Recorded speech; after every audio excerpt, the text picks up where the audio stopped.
تعرفي ان اجمل بشرة هي بشرة اليابانيين؟ يعني انا هعمل لكم اجمل وصفة هم بيستخدموها دايما. سر جمال بشرة اليابانيين: بشرة بيضة، بشرة صافية، بشرة نقية جدا، ما فيهاش حبوب، ما فيهاش كلف، ما فيهاش بقع، ما فيهاش تسبغات، ما فيهاش حبوب.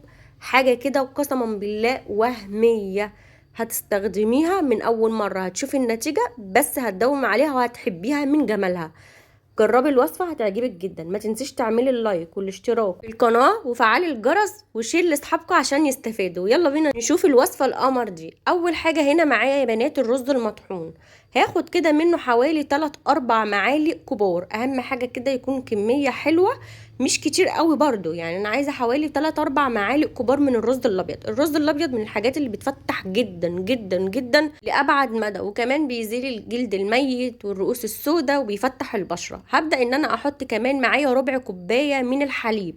ممكن تستبدليه بمية ورد، عندك اختيارين: يا تستبدليه بالحليب يا تستبدلي مية ورد.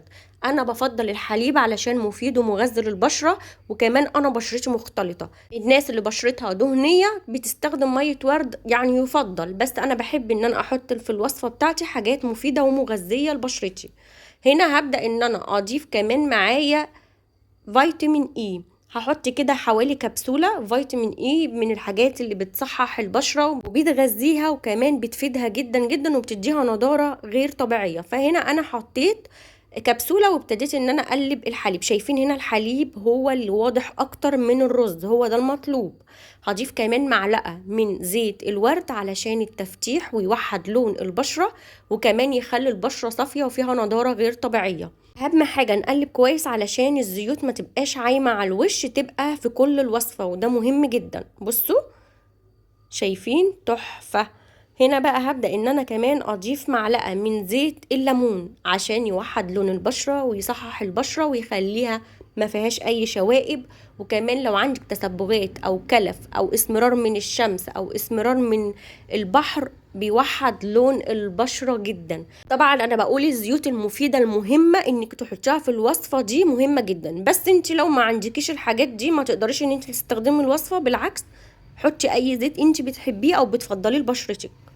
هنا هضيف عليها معلقة من الحنة البيضة عشان انا عايزة تفتيح وتوحيد اللون. والحنة البيضة من افضل الحاجات اللي بتفتح البشرة، حتى لو استخدمتيها بحبة حليب او حبيتي انك تستخدميها بمية ورد بس، بتفتح البشرة بتخليكي زي القشطة.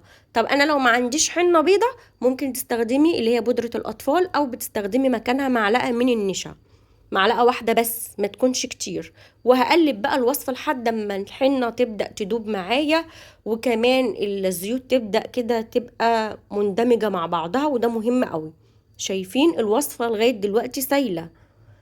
هنا بقى هبدأ اجيب اي قوالب التلج بتاعتي. انا هنا بحب استخدم الايس بتاعت الايس كريم دي علشان بتبقى سهلة في الاستخدام. وممكن تستخدمي المكعبات السيليكون، ممكن تستخدمي اي مكعبات تلج.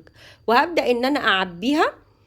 انا هنا بحب ان انا اعبي بتاعه الايس، لان دي الواحده دي بتقعد معايا فتره كبيره. يعني انا بعمل وبعد كده برجع ان انا اسيبها اقفلها تاني بعد ما اخلص املى كل بشرتي زي ما هوريكي في الفيديو. وبعد كده برجع احطها تاني في الفريزر، وببدأ ان انا ارجع اعملها تاني. انت بعد ما بتعملي الوصفة دي هنعمل وصفة تانية، وضروري ان انت تعملي الاتنين مع بعض علشان تكبدي المسام، ما يبقاش المسام مفتحة، وكمان علشان تدي نضارة للبشرة وتهدي الاحمرار اللي بتبقى في البشرة. هروح املى قوالب التلج بتاعتي، وبعد كده هرجع اوريكم هنعمل ايه بالخطوات علشان الناس اللي مش هتبقى عارفة كويس او فاهمة. هنرجع نتابع مع بعض. انا هنا عملت 3 من بتوع الايس. طبعا قلتلك اي قوالب تلج تقدري ان انت تستخدمي فيه الوصفة. هحطهم في الفريزر 24 ساعة لحد ما تجمد تماما، وبعد كده هنطلعها ونشوفها مع بعض وهنستخدمها ازاي مع بعضينا. هروح احطهم في الفريزر. وجينا بقى خلاص، انا طبعا طلعتهم من الفريزر. بصوا، جامده جدا، وده المهم قوي ان انت تتاكدي ان هي جمدت. هنا بقى هنا طلعتها، بصوا شكلها تحفه. بصوا، عايزه اوريكم الرز تحت اهو. ده يعمل سكراب حلو قوي مع الحليب، حاجه قسما بالله وهميه. خصوصا ان احنا كمان في الصيف، انتعاش غير طبيعي، مفيش دهون في بشرتك، بشره موحده. بصوا السكراب اللي انا بعمله تحفه تحفه تحفه. اللي هتجربها هتدعيلي بجد من قلبها لانها حلوه قوي. برجع افضل اعمل بشرتي كلها بالشكل اللي انا بوريهولك ده، حركات دائريه. طبعا بستخدمها ممكن يوميا، ما فيهاش اي مشكله، يوميا زي ما بقولك كده مره في اليوم تحفه. الباقي ده طبعا برجع احط تاني الغطا بتاعه وبشيله في الفريزر. عرفتوا ليه انا يعني فكره الايس، فكره القوالب بتاعه الايس ده مهم جدا بالنسبه لي. يعني انت ممكن تستخدمي اي قوالب مش هتفرق، لكن قوالب الايس بتبقى سهله ومناسبه، وبرجع احطها تاني في الفريزر عادي جدا. بصوا بقى، بعد ما بتحطيها على بشرتك بتسيبيها تجف كده حوالي 10 دقايق وحركات دائريه، وبعد كده اغسلي ايديك. هروح اغسل ايدي وارجع اوريها لكم. بصوا الجمال. طبعا أنا دايما بعملها في وشي، الوش غير الايد، بس عايزه اوريكي بصوا الجمال، انتعاش، نعومه غير طبيعيه. الوصفه التانية دي بنعملها على طول بعد ما بنعمل قوالب التلج على بشرتنا. باخد معلقه من النشا. النشا من الحاجات اللي بتزيل الدهون او بتسحب الدهون اللي في البشره، بتفتح البشره جدا، بتدي نضاره. وهبدأ أضيف عليها معلقة من العسل. العسل من الحاجات اللي بتهدي البشرة، بتفتحها، مليانة بالفيتامين ومضاد بالأكسدة، بجد من الحاجات اللي كلها فوائد. دي بتهدي الإحمرار كمان، للناس اللي عندها إحمرار شديد في البشرة. أهم حاجة إن أنا لازم أقلب النشا في العسل كويس جدا. أنا المفروض إن أنا أخفف بمعلقة من مية الورد، بس أنا حابة إن يكون الوصفة اللي أنا أحطها على بشرتي نشا وعسل فقط.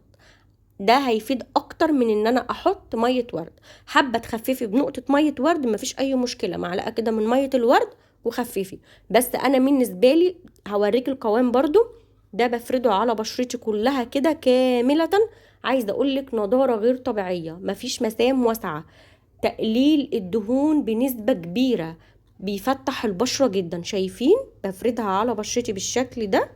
تمام. بصوا جميلة جدا جدا، وعايزة اقولك بتدي نضارة غير طبيعية، مفيدة. اهم حاجة انها مفيدة للبشرة، اهم حاجة انها مفيدة لجلد بشرتك.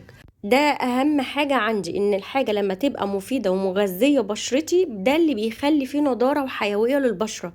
انا لما بجري ورا وصفة، بجري ورا الوصفات اللي بتفيدني، اللي بتديني نتيجة حلوة. مش بجري على وصفة ان انا عايزة اول ما احطها تفتحني. ده مش هيجيب معاكي النتيجة بطريقة اللي انت عايزاها. الوصفات الطبيعية بطيئة شوية بس نتيجتها روعة. انا عايزة اقولك الوصفة جربوها بجد، من الحاجات الحلوة المفيدة التحفة جدا. اكتبوا في الكومنتات بعد ما تجربوها وقولي ايه رأيكم. ما تنسوش اللايك والاشتراك في القناة وفعلوا الجرس عشان كل جديد يوصلك مني اول باول. شيل لاصحابكم عشان يستفادوا، وهتوحشوني للفيديو الجاي.